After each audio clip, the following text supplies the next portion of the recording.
Trump just rejected an Iran deal that would have opened the Strait of Hormuz. A deal that, if it had gone through, might have begun to ease the energy crisis that is now moving downstream into American cities.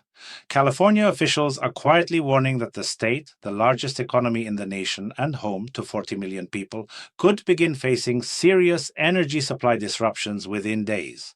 That is where this week's news actually lands. Not in Tehran, not in the Strait, in American homes. There are also two other stories worth your full attention. One is about why 66% of all private bankruptcies in America originate from a single source that most people would not guess.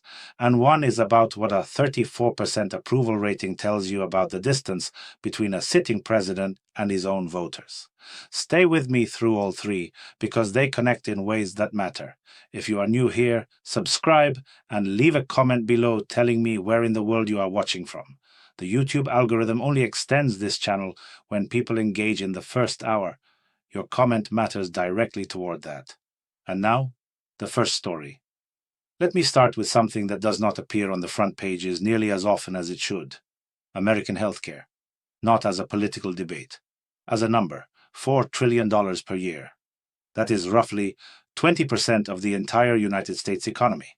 And it is not spent on keeping people healthy. It is spent on maintaining a system so deliberately opaque that 66% of all private bankruptcies in the country originate from a single source. Surprise medical bills, bills the patient never agreed to, bills they could not have predicted, bills sent months after the procedure after insurance has processed whatever portion it decided to cover, leaving a remainder that can run into tens of thousands of dollars. Here is a specific case that makes the numbers real. A man goes in for an MRI. Standard procedure. He owns a company that shows transparent medical pricing, and the same MRI on his platform costs $350. The hospital bills his insurance $18,339, his share after the insurance payment $5,400 for one MRI, same equipment, same radiologists, same result, just a different billing pathway. Administrative overhead in this system consumes roughly 30% of total costs. Not doctors, not nurses, not equipment. Paperwork, intermediaries, and a payment structure that profits from complexity rather than from outcomes. When you remove the intermediaries and show prices up front, costs drop immediately.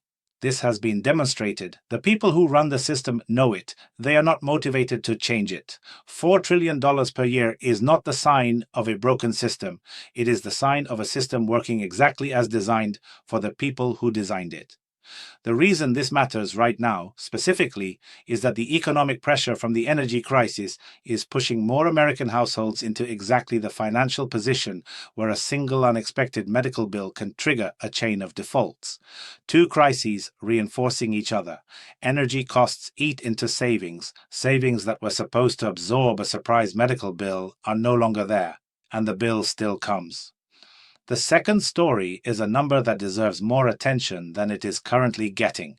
34%. That is the approval rating for the current administration in the latest 4-day survey, ending April 27th, down from 36% in mid-April, down from 47% at the start of the term. The cause cited most consistently by respondents is not the economy in the abstract. It is the Middle East war and its direct effect on fuel prices. Only 22% of Americans approve of the administration's price regulation approach. 3 consecutive months of declining economic approval. What makes that number politically significant is not just how low it sits, it is where the erosion is happening. Support is collapsing among the voter bloc that was most enthusiastic at the start of the term. The expectation at the beginning was that the war would resolve quickly, energy prices would fall, and economic relief would follow. None of those things have materialized. The war is in its third major escalation phase. Energy costs remain elevated, and the administration made a decision this week that makes a resolution less likely, not more. Which brings us to the story that the title of this video is about.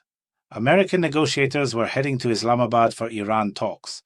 Trump cancelled their travel. He rejected a proposed framework even under the condition that Iran would agree to open the Strait of Hormuz.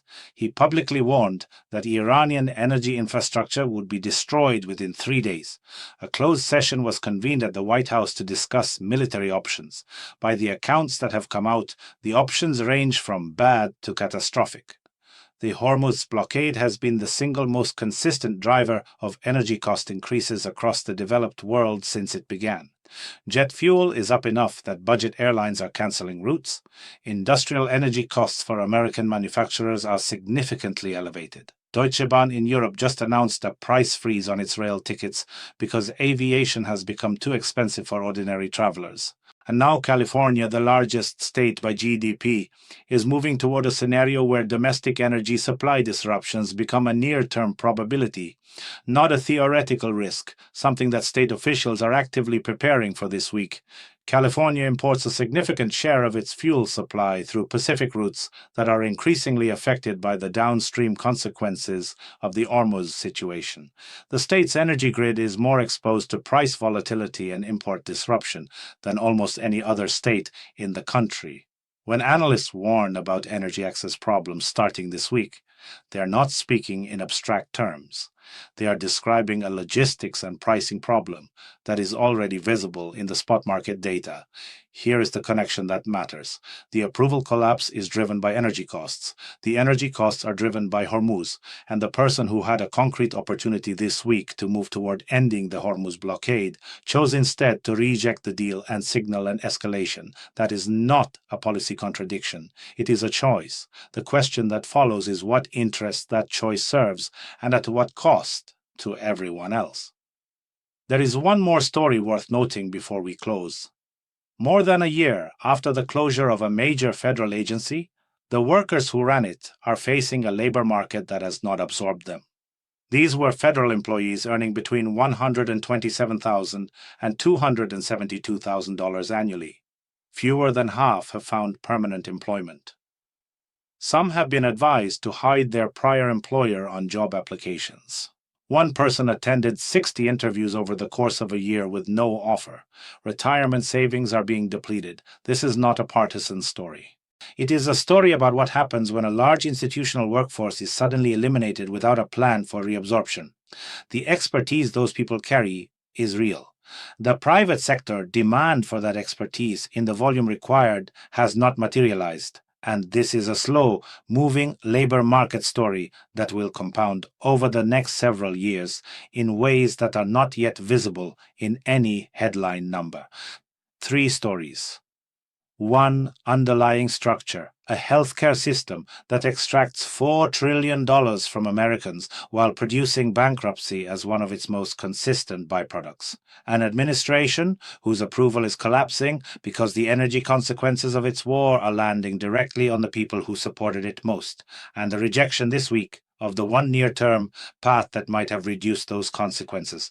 What connects them is the gap between what the system claims to deliver and what it actually delivers. That gap is getting harder to manage, and the people living inside it are increasingly aware of it. Like this video if it gave you something worth thinking about today. Independent analysis takes time. Sourcing, verification, working through what something actually means rather than what the headline says it means. If that kind of work is useful to you, a super thanks or sponsorship goes directly into continuing it. This channel has no corporate backing and no advertiser ties. Tell me in the comments which of these 3 stories concerns you most and where in the world you are watching from. I reply personally in the first 48 hours. Subscribe for the follow-up. See you in the next one.